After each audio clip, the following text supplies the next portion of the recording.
Namaste. Suklam Bardharam Vishnum Sesivarnam Chaturbhujam Prasanna Jayet Sarva Vigno Pasyantaye. Welcome to everybody. Today we are discussing about the Pathya in Ayurveda, which is the nutraceuticals, and especially the Pathya of the KUB origination, or the kidney, ureter, bladder, KUB, genitourinary tract. In that, how this Ayurveda has described about the different Pathyas and how the importance of this Pathya with the scientific attitude is understood here today. Today, I am just playing a PPT. With that, we can make out our study. Now, hopefully, you are going to see it, the PPT. Today, this Yes, sir, it is visible, sir. visible. Okay, thank you.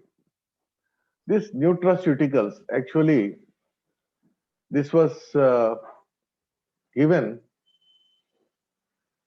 as a topic of interest long ago. Ayurveda nutraceuticals in genitourinary tract disorders or otherwise. It is a dietary, preventive and curative aspects of the genitourinary tract diseases. In this, it was almost 10 years back. In 2010, it has been given, the lecture. Now, as we see, this topic today, I am just limiting for myself as the genitourinary tract foods in Ayurveda. As we speak about the Ayurveda is based on the three dosha and Saptadhatu and Trimala. This is a well-known fact. And a genitourinary tract, when we are discussing a Mutravaha Srotas, which is going to include the one dhatu, that is the Sukra or the Artava for the progeny tissue, and one Mala, that is the Mutra, urine. Where the three humors, Vata, Pitta and Kapha, all the three are going to generate the pathology in the genitourinary tract. Mostly this entire phenomena of the disease manifestation as a pathological aspect, dosha dhatu samurchana is being understood, but its etiological factors basically are the food and regimen and otherwise the seasonal effects. In the summer, there will be concentrated urine because of the more sweat. In the winter, we take input of the less water, thereby there is a genitourinary tract disorder. That means each and every season have its impact over the genitourinary tract, and it is going to give the problem to the body. As we see, when the kapha disorders are more in relation with that of the KUB diseases. That's what we understand here. When we see this genitourinary tract disorders and Pathya in relations, a small introduction towards this and a big questions which are raised in the mind are going to be brought forward here for you. Commonly, the Ayurveda is considered by the Western community as a food. They are going to sell on the name of the food, and they are being marketed with the label of the food on it, food items. These food items, when we are consuming any food, are we taking a chapati of a small quantity as a medicine? Like normally, food is considered to be consumed in a full length or huge quantity for the development of the body. Unless and until a sufficient quantity is not provided for the body is not going to get nourished. Whereas the medicine is always in a smaller quantity. The smaller quantity of the medicine, which is going to be with rasa pancheta, rasa guna, virya vipaka prabhavas, it is going to restore the normalcy, and thereby the person is going to be coming back from the disease state to the state of the health. Now, a question here lingering in my mind. whether the Ayurveda is a food or a medicine. If it is a food, why the food faculties or food institutions like NIN, Nutritional Institute, National Institute of Nutrition. NIN is supposed to take or absorb the Ayurveda graduates, and thereby it is to be developed as a food faculty. If it is of the medicine, why the dignity of the equality is not being given for the Ayurveda and Ayurveda is being thrown away? Even in the COVID situation also, initially Ayurvedic people were not allowed to do it. Neither they have any experience, nor we have any experience. It is the medicine. If the only as a medicine, then it has to be given a proper dignity also and equality also. It shouldn't must be provided by the government. The question here is very, very big questions are going to come in relation with that of the food or the medicine, and they are endless and they are without answers and without any sort of the proper law also. It remains only a question only. Now, let us just examine the importance of the food. Now, food can cause as well as health and disease. That means the state of the health or the state of the disease, both are dependent on the food only. Rasa nimittamev staulyam karsencha. This is one statement has been given in Ayurveda.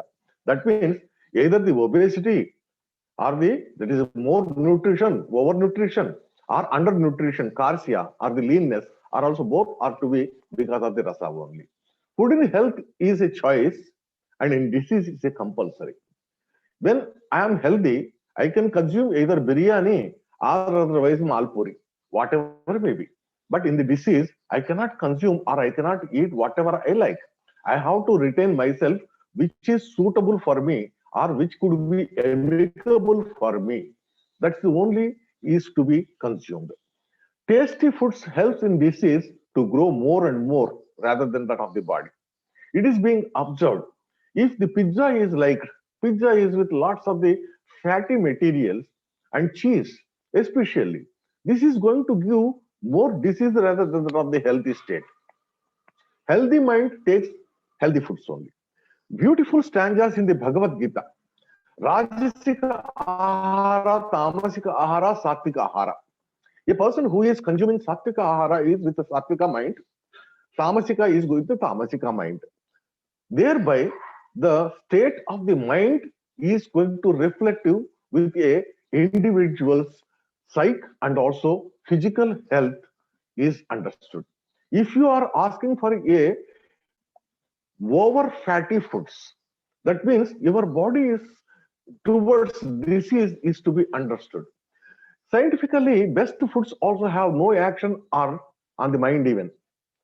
If the suppose a beautiful cooked, well cooked food is being served for a diseased person, that is not going to give any sort of the change if it is going to be impact any tissues which are already diseased. Foods does not improve directly either the health or the disease even. That means a suitable environment for the food to be consumption and also for its digestion and for its absorption and for its assimilation, for its nutritional values to embed or develop in the body is also necessary. Now, scientific foods, when we are going to see, there are, say, Mary biscuits. Scientifically, they are going to be said very nutritious, and this is the quantity. How many people like the Mary biscuit? Many people go with the Parle G only. That means the taste of the individual taste buds are going to be get differed. If a scientifically well balanced food of the oats, how many people like it? That means the question is always there whether these scientifically approved foods are tasty enough. We don't know. We have to make it out. But one thing is certain: all the Ayurveda developed foods are said to be the very scientific and also very tasty enough. This is coming from the tradition to traditions and for long time also. Now the question is how this food is going to prevent the disease. When we are consuming some of the foods, these foods are going to make the body regulative, thereby the disease prevention is possible. Now, a big question has come out. when this Saffola is being promoted, recently Dada got the heart attack. How come this heart attack? He said Saffola is going to give the cardiac health and Dada got the heart attack. How come these people are going to be accepting the Dada as a Saffola promoter? Now the preventing situation of the Ayurveda, when we are going to see, it is hanging in between the holistic approaches and the scientific methods. Now really, we are not trying to accept ourselves. Our well said Ayurveda, foresaid Ayurveda is not scientific. They are very scientific in fact, and we are not able to show them in the present day terminology. Thereby, it doesn't become a unscientific. It is a very Ayurveda is a very well scientific method, and with rasa guna virya vipaka prabhava or otherwise Ayurveda stipulated siddhantas, it is going to be best acceptable. The difference is the Ayurveda is the ghee. For example, I am just trying to tell you about the ghee. When we see this ghee, the ghee in Ayurveda is going to be very specifically speaking as such. The ghee, whether it is to be taken from the curd or whether it is to be consumed from the raw, that is a question. When we see at present, whatever the ghee is in the market, this is not taken from the curd, this is being taken from the raw milk, and thereby it is going to be made out. Now, whether this ghee is healthy or unhealthy, we have to just check it out. Now, what is the common in entire genitourinary tract or GUT? The most common thing is the water. The water in the body, it is eliminated as a urine, as a liquid part of the anna, ahara, which we are going to consume, rasa, ambu, or udaka. The products of the gut, GUT, genitourinary tract, and urine, and semen are under the influence of the kapha, and thereby we can just make it out as the influences of the kapha and the udaka, how it is going to be seen as such. Now, the question here, as we see, disorders of the genitourinary tract, when we are going to observe, these genitourinary tract disorders, two elements are being involved very specifically. The first one is the Sukra Arthava as we come across. Second is the Mutra as one of the Mala. As a concept of the Ayurveda, when we are going to see, the food is going to build and rejuvenate the tissues. It is a rasayana, in fact. Ahara rasasaraha. And when we are going to see, the byproduct or waste materials also being said as giving the nourishment to the body. For example, in the Rajyakshma, Mala is said as the Balam. When the Purisha is the Mala, thereby the Purisha is to be protected for the Rajyakshma person also being said. Now, the bulk food in the forms of the, when we are going to see, it is going to become buffers and to alter the medicine real effect and also its fortitude. That means whenever we are using honey as a media, water as a media, or milk as a media, this pathya, it is going to alter even the qualities of the food and also qualities of the medicine also. Many foods of a particular province, it is noted as the medicine in the different province. Simple example I am trying to convey you. Whenever there is a fever comes in the North India, people are going to prefer instead of the chapati, the rice to eat. They feel rice is a very light and thereby comfortable. Whereas in the South India, their staple food is the rice. They consume rice in the bulk, and whereas whenever there is a fever or a disease, they prefer to go with chapati. They think it is a light. Now, this food of a particular province may become a diet for the other province also. I try to speak one more example. The Garcinia. Garcinia is regularly used instead of the tamarind in the Konkani areas, extreme south. Now, this tamarind is used in Andhra and Karnataka. Karnataka is much with Garcinia, Andhra is and Tamil Nadu with that of the tamarind. This tamarind, when we come in the north, it is not being properly used. This usage of either the Garcinia, tamarind, or any amla padartha, according to the province, it is entirely because of the environmental circumstances in a particular province. Thereby, it is necessary to identify the materials and promote in a particular province what they are accustomed with, what they are using as a medicine, what they are using as the food material. In fact, the same Garcinia in rest of the India, it is used as a treatment for the obesity and genitourinary tract inflammatory conditions. How come this Garcinia? Because in the North India, Garcinia is not a staple food to be used or to be consumed as a food item. That's why. Now, another question also I am having, whether the regular usage of this Garcinia in the southern Konkan area or otherwise Karnataka area, whether these people are having what is the percentage of the genitourinary tract disease in this particular area. If they are not being consumed with this Garcinia, they are susceptible for that of the genitourinary tract infections and problems, probably. Now, let the food be of your medicine. How come we can make this as a medicine? To eat less or focus on the prevention of the medicine. This by eating some of these specific foods, we can prevent a particular disease like cardiopreventive or the hepatopreventive or protective, like which we are getting nowadays. Nowadays, the pulses, cereals, and small pellets and bajra, jawar, etc. are becoming very much used. And kodrava, which is being said as not to be used by the Ayurveda, Kodrave Visasheva, but the Kodrava, the millets are being practiced nowadays as a very good food even. People are focusing to sell in the market the different food as a good thing. And nutritional values. We have every item of the food is specifically being identified with the nutritional values. These nutritional values, when we are going to see, we see carbohydrate, protein, and fats, and otherwise the energy which is going to yield. Now, the Ayurveda has started caring long back for the health through the foods and also supplements, foods and food supplements. And there, the classics has been explained exclusive chapters also.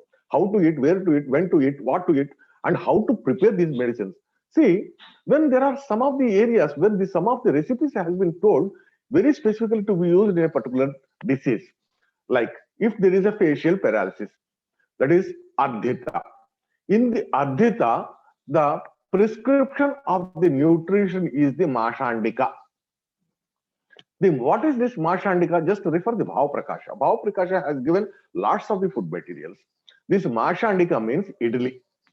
In the idli, where the masha is going to be more and there will be a little quantity of the rice. It is going to be much comprehensive, a high protein, rich protein diet along with a regulated carbohydrate, which is being eaten, putting over the idli, the ghee, and thereby it is being consumed. That means there is a carbohydrate, there is a protein, and there is a fat also. There is a proportionation which has been prescribed for the idli or the mashandika prescription in the facial paralysis. That means when we are giving a dexamethasone in the Bell's palsy, almost mashandika works like a dexamethasone in the adhita, we can understand. The disease pathogenesis channels or the srotases, when we are going to see, yes, selective isobioavailable foods are required to channelize. This channelization is called as a pacha in Ayurveda. This is otherwise commonly we are going to consider or say as the diet. All these pachas which are going to come across, they are in relation with that of the medicines also. Say some of the medicines are being given with the kulutta. Some of the medicines are being given with the dugda. Some of the medicines are being given with the other. That means each and every medicine as being specifically being told with a buffering medicine or buffering food. The Pathya and the nutraceuticals. Nutraceuticals is a term which is commenced in the 20th century. The Pathya as a nutritive concept when we are taking, it is a curative diet prevention and for the preparation, it is going to be becoming a nutraceuticals. That means what is the quantity of the different pulses? All the pulses are proteins, but different pulses are being having a different chains of the protein. Different chains of the proteins are being used as a different, in particular different diseases is being identified. Mudga to be where to be used, Masha to be where to be. In Vata Vyadhi, Masha is the preferable. Mudga is used for the Pitta Vyadhi. Now this Pathya, when we are looking as a part of the nutraceuticals, it is explained as even the Rasayana in Ayurveda also. Still, it is necessary to differentiate the and discriminate the terms of these nutraceuticals, Pathya, Rasayana, etc. Ayurveda has very beautifully designed and defined. When we see the definition of the nutraceuticals, a food or a part of the food or nutrient that provides the health benefits, including the prevention and the treatment of a disease, is being called a nutraceutical. Otherwise, we can just say art and science of preparing and dispensing food as a medicine in the practice of the healing, that is the Pathya in Ayurveda. So our Ayurveda has been given or said very comfortably. Now these nutraceuticals are being termed as non-prescriptional products. When these non-prescriptional products are there, this particular word has started by the De Felici in 1980s. But Ayurveda, long back it has been prescribed, it has been described, and described these portions of foods which are embedded with the management and therapeutics in many centuries back. These nutraceuticals source is from the plant or the animal, or even it includes the microbial agents, because Dadi is the microbial agent and it is being described by the Ayurveda. Ayurveda provides a wide range of the Peya, Vilepi, Manda, etc. foods. These n number of the foods which are being prescribed according to the situation and even according to the disease also. This is a manipulation of the food for the consumption and also being absorption and being nutritive and supportive to that of the body to release the individual from the disease. So this diet which are being taken or consumed, it is going to give a maximum level of the active components to treat the disease. That is to be understood. Let us have a small comparison. Nutrients. What the contemporary science says is nutrient means substances which have established nutritional functions, example like vitamins, minerals, amino acids, fatty acids, etc. Now what Ayurveda said about? Ayurveda said they are vicharana and peya, vilepi, manda, etc. The herbs and phytochemicals, this is the common word which we are getting. In the contemporary, we are getting the herbs or the botanical products are being said as a phytochemicals. Whereas Ayurveda, all these herbal components are being used like Chavanaprasha, Vanari Kalpa, etc. These are the nutritional products which we are using or consuming. And even in the state of the healthy, for getting the Rasayana effect, and in the case of the disease, to treat the disease. See, Chavanaprasha is originally to be prescribed for the Rajakshma, for the getting the strength, even in the Kasa, and also other areas. Whereas this is being used as a Rasayana also. The dietary supplements, when we are looking in the market, contemporary prescription of the dietary supplements means they are the probiotics or prebiotics or antioxidants, enzymes, and etc. Ayurveda says a action oriented like Medhya, Hrudya, Chakshusya, etc. That means Ayurveda has more clarity than that of the present day contemporary science. Now about the Pathya. Pathya Dravyas. Most commonly Pathya Dravyas are going to be said as the liquids. Liquid part, let us examine first. The first is you see the two things. Number one is the Ikshurasa in the KUB origination, and second is the Dugdha. Whenever we see this KUB origination, this Dugdha is specifically prescribed for the Gandhaka Rasayana. KUB disorders are to be treated with milk as a classical lactobacillus linked active principle, that is absorbent, is a facilitative product for the CGMP in the GIP. That is the reason whenever there is a KUB origination problem is there, a lactobacillus or lactobacillus linked product is to be given. Especially, you can just see ED or erection dysfunction is going to CGMP. Any aphrodisiacs are to be given along with the milk also. So it is going to regulate total KUB origination, including the lumbar area. That means if at all we are prescribing a Lakshari Gugulu or Kanchara Gugulu for the lumbar area 4 to 5, then try to give this particular lumbar area prescription associated with that of the Dugdha. Ikshurasa, sugarcane juice in the Mutrakrishra, Mutraghata, Vasti Kundalika, Vata Kundalika, etc. Because the sucrose is or sucrose based active principles linkage with the medicine is the best for the GUT or genitourinary tract. Thereby, the proper elimination is possible.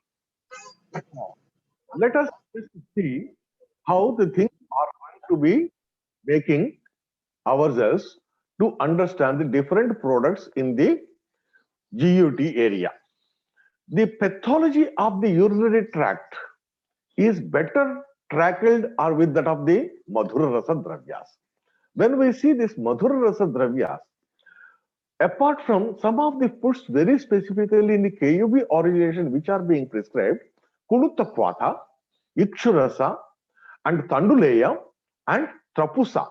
Trapusa is the cucumber, and Yavakshara, Mudga, Mudga Yosha, and Jirna Kushmanda. Not Navakushmanda, Jirna Kushmanda, and Pranimamsa. Mamsa is also said to be good enough. That means we can understand these are very specifically a protein linked medicines or materials that are promoting a KUB originative filtration and also it's a disease inflammatory condition or infective condition or any other disease associative conditions. Accordingly, we have to choose. Usually, we are going to choose the Kuluthakwata for the urolithiasis, Ikshurasa for the burning micturition, otherwise any infectious state and other things. Now, there are some of the liquids that have the importance in the KUB origination, especially the Grita. Now, the Grita, very first instance, I have come across with this Grita.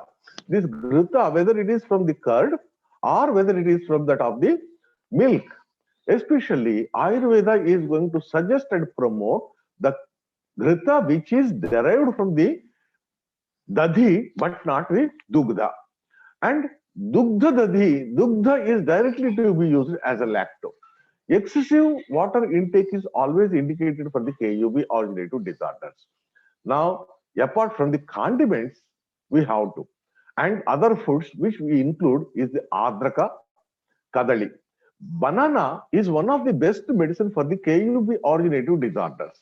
That's why whenever there is any KUB originative disorder, either the banana vegetable can be prescribed or otherwise even the bananas to eat also to be promoted. Thereby, we can understand these KUB originative disorders, how better they could be get tackled.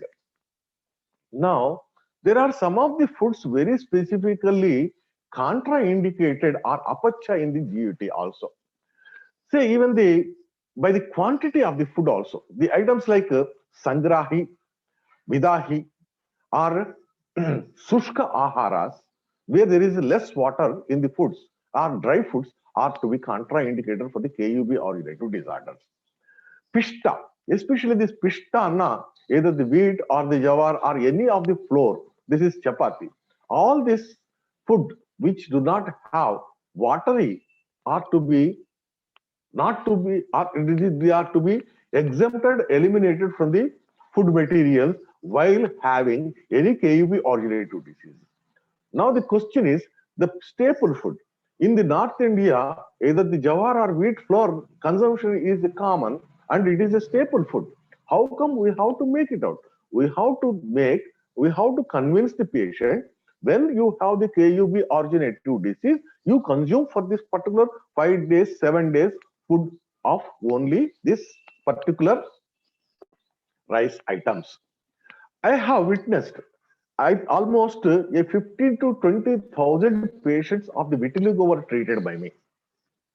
When I see this vitiligo, first and foremost, many of the people, those who are subjected as a psychosomatic disorder, vitiligo, their proper or staple food is the jawar food. When the people are consuming the jawar as a staple food, they are more susceptible even. The second is the rate of healing at the seashore vitiligo is less and in the plateaus it is a faster. That means geographical conditions are having its influence over the disease. That's why many of the times even Ayurveda suggests as a last resort to change the place also as one of the things. That means the way the local water which is being there. Now say in Telangana, Nalgonda area is with the fluorosis. People, those who are living are susceptible for the fluorosis only. Here the quantity of the food and the quality of the food, both are important here. The flour, wheat flour or jawar flour are to be less consumed or to be avoided when the people are having the genitourinary tract, either of the sukragata vyadhi or mutragata vyadhi. And Kharjura, Shaluka, and Kapitha. The Kharjura people are going to consume as a normal dates. The dates are contraindicated in the KUB originative disorders. Especially the Kharjura is going to be of the aphrodisiac. When there is a ED problem, the Kharjura is much comfortable. But whereas KUB originative disorder or Mutravaha Vyadhi, Kharjura is contraindicated. And the Shaluka and Kapitha. Of course, Kapitha nowadays people are eating very less. Jambu. Now the question is, Jambu, how come it is going to be contraindicated in the KUB when the Jambu is very effectively using the diabetes? Diabetes is not the KUB originative disease. It's expressive, it's only Vyadhi Vyaktasthana as a Madhura Mutrata. Mutra Madhuryata is only a symptom, but its origination of the disease is elsewhere. Now the Jambu in the KUB originative disease of the either the Mutraspari or the Mutradaha is contraindicated. Now, some of the dhanyas which we are going to come across here in the KUB origination, which are to be consumed, which are not to be consumed. Especially in the GUT system, when we see a Sukravardhaka, Sukrala is going to be consumed here. Whenever this Sukravardhaka, Sukrala are going to be used, it increases the semen quantity. The Masha, Tila, Vastuka, and it is a Potaki, Patola, Padwal, and it is Vrusham. Patola is Vrusham actually. Kola Simbi, it's a black beans, and Arukam, it is a vegetable, and Kaseru, it is also a vegetable, and Vishkira, it is a mamsa, and the Onaska is a shelled, that is like a shelled mamsa, and the Palva, Matsya, and Kachapa, turtles. These are said to be used always, all the time, when we are having any sort of the inconvenience in the GUT. Now, the question of the different materials which are to be consumed with reference to that of the principles.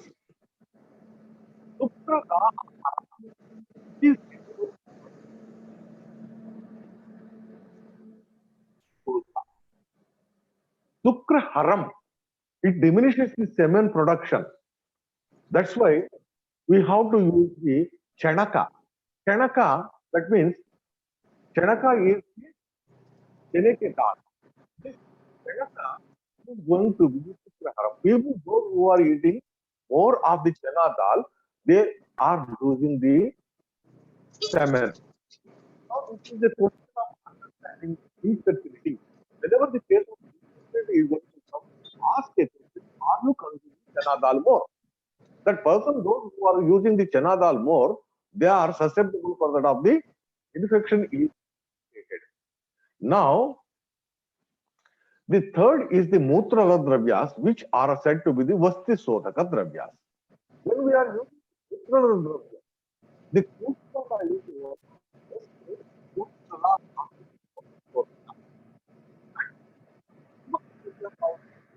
is as a Sangrahani Dravya, which stop the excessive urination, like especially Prameha, Pava, and Tila. Sesame is said to be the one of the good because sesame or Tila is a Vatahara and also Mutra Stambhaka. That's why a Prameha Vyadhi, Madhumeha Vyadhi is to be, or a diabetic person is always to be prescribed to consume the Tila as a staple food or consumed as a snack. So the last one is the Ashtami Hara.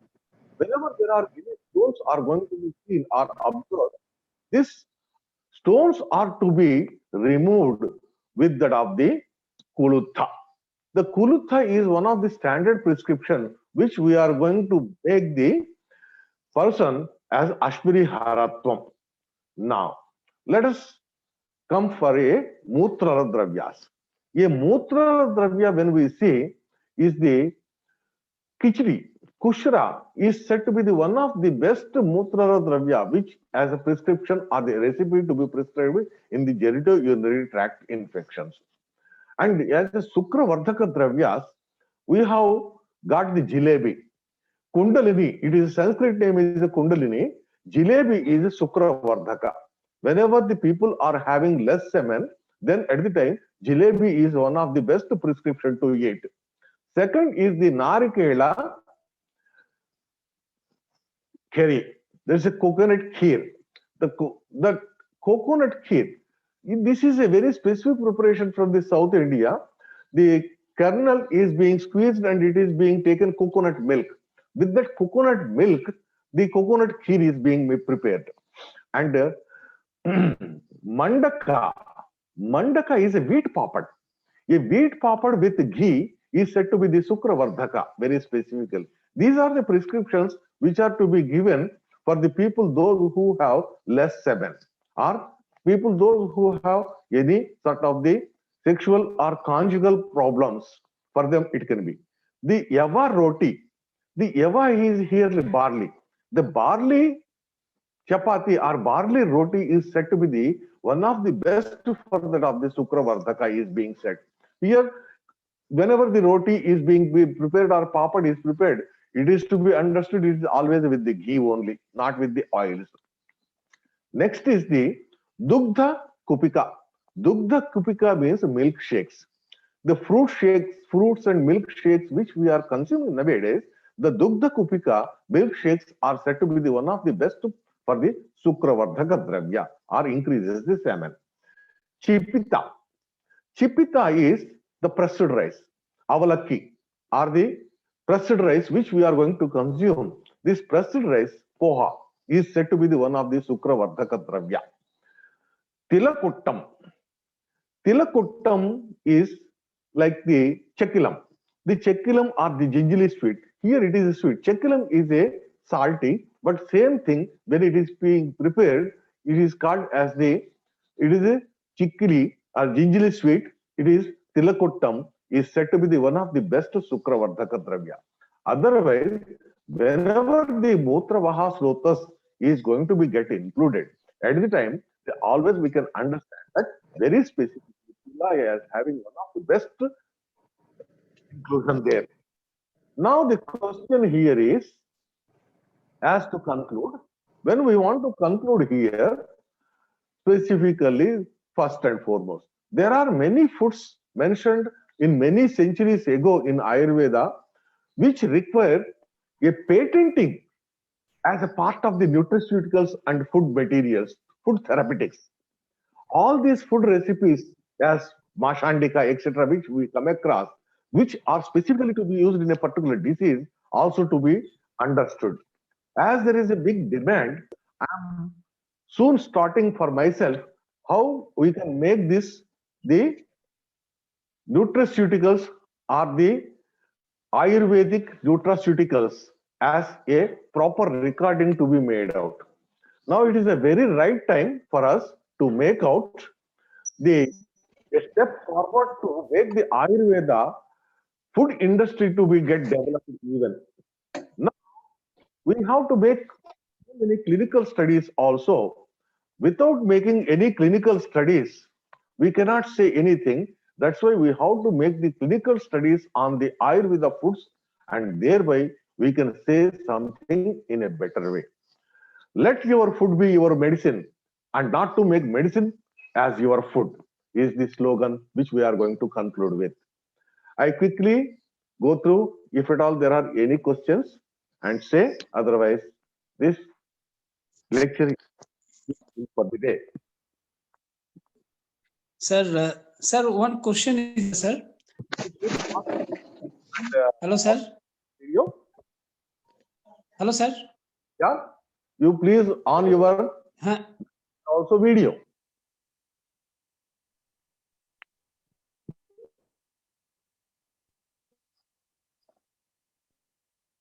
You can on your video also. Yeah, yes, sir.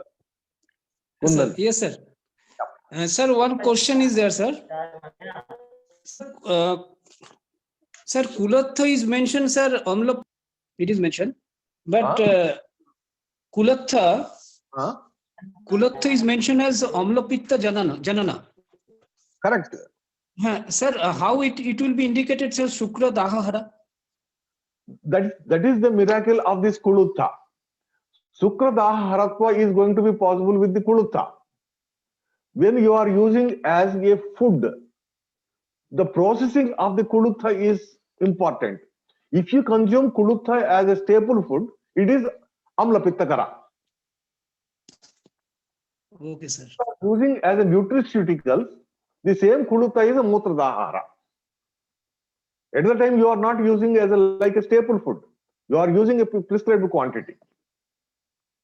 Say, you are going with a 250 ml of the water cooked with the Kulutha, and it is being taken with the Kulutha as a Sara. Kulutha Rasa. This water in water with the Kulutha is Sukra Dahahara. The Kulutha as a food which you will consume after cooking is the Amlapittakara. Okay, sir. Right. Okay, sir. Sir, Adrak, sir, ginger. Sir, it is mentioned that Katu Vipak and Ushna Virja. Yes. So, but sir, now we have to go even with the specified food related researchers in Ayurveda. Yes, then also we can answer some of the questions. We are speaking at present only based on the Rasaguna Virya Vipaka or the Rasa Panchaka, but where is the evidence? This whether the Adraka is said to be conveniently to be used in the KUB origination base, even though it is of having this and this of the Rasaguna Virya Vipaka. It is now what mostly we are thinking, we are looking is what we are following very common couple of rules. Number one, Ayurveda prescribed in a particular disease, particular dravya as a pathya, that's why we are consuming it. To be frank, exactly what this pathya is going to do, that also we do not understand. Whether it is promoting the medicine's activity much, or whether it is refreshing the channel of the tissues where in the srotas the dosha dusha samurchana happened, a disease manifestation happened, thereby clearing the channel, or sroto sodhana is being made by the pathya, or whether it is facilitating the medicine to be absorbed properly and to be circulated. There is pharmacokinetic action is being made or it is being activated by this pathya. Shelf life, or otherwise it is going to be the half-life of the medicine in body. We are not, say, if we are consuming Gandhak Rasayana, 200 milligrams of the tablet, we do not know how much time is the half-life per the period of the Gandhak Rasayana in the blood. And we do not know what is the pharmacokinetics. And we do not know how this Gandhak Rasayana is being eliminated from the body. Where from? Which area? These are the questions which are to be answered by the Dravyaguna and Rasashastra people. This is what my expectation from the beginning is. When we are consuming simple Triphala Churna, it is having action accepted. My question here is how this Triphala Churna is being assimilated, how this Triphala Churna is being absorbed, how much time, in what form it is going to be circulated, which of the targetive area it is going to be get triggered, what is its action over the tissues, what is its action over the system. It is going to cause the active peristalsis. Whether the active peristalsis indicative ingredient or the causative factors are developed by the because of the Triphala or because of the Triphala action over the somewhere else in the GIT, the botulin is being secreted. Now, how far this Triphala is going to be in the blood and where from this Triphala is being eliminated from the body. The pharmacokinetics and pharmacodynamics are most important to understand. When we are going to have this level, certainly everybody is going to follow the Ayurveda because we are giving very beautiful description already centuries ago. Now our responsibility is to prove as a single case study or in a research study about the Ayurveda food products. I was speaking about the usage of the idli in the Bell's palsy or the Ardhita Vata facial paralysis. Let us take two groups. One group is being given the standard treatment of the Ayurveda, one group is giving with the idli and the standard treatment. Both are being given the same treatment. One is not given idli, one is given with the idli. Let us see whether the idli people are going to recover in 5 days and non-idli people are going to recover in 15 days. That means by giving the idli a same medicine and the idli provider or idli eater is recovered faster with the Bell's palsy or the facial paralysis. Understood? That means the importance of the idli can be understood or the Mashandika is understood with reference to the Bell's palsy. What makes the difference of making such sort of the research? Because this research can be made very easily because this is a food item, the people are consuming it. We are only making a regulation. That's why we are understanding a proper identification of the material and food involvement in the treatment. Okay? Sir, in Gujarat, Yeah. sir, many people prefer vada pav. Vada pav. That means the bread item. Yeah. So, sir, it is beneficial for health or not, sir? Now, the first is it beneficial or conducive to health? Small discussion on the vada pav. How the vada pav is being prepared. What is the content of the vada pav? Most of the time, it is aloo mixed vegetable of the something which is to be kept in between, and it is a bread. Bread is having the yeast is going to produce the acidity. When you are consuming a yeast product, it is going to make the acidity or the acid levels increased in the stomach. Then when the pH of your stomach is being altered because of your food, how that food is going to be good for you? It is going to cause the Amla Pitta. Pitta Vardhaka it is going to, Vada pav is going to become a Pitta Vardhaka rather than that of the Kapha Hara or the Vata Kara. Thereby we have to assume in a different way how these different food materials are going to give its impact over the body. Thank you very much. Okay, sir. Thank you, sir. Thank you, sir, for interesting topic, sir. Thank you very much, sir. Thank you. Thank you very much and good day. Okay, bye. Thank you. Bye. Okay, sir. Okay, sir. Namaskar.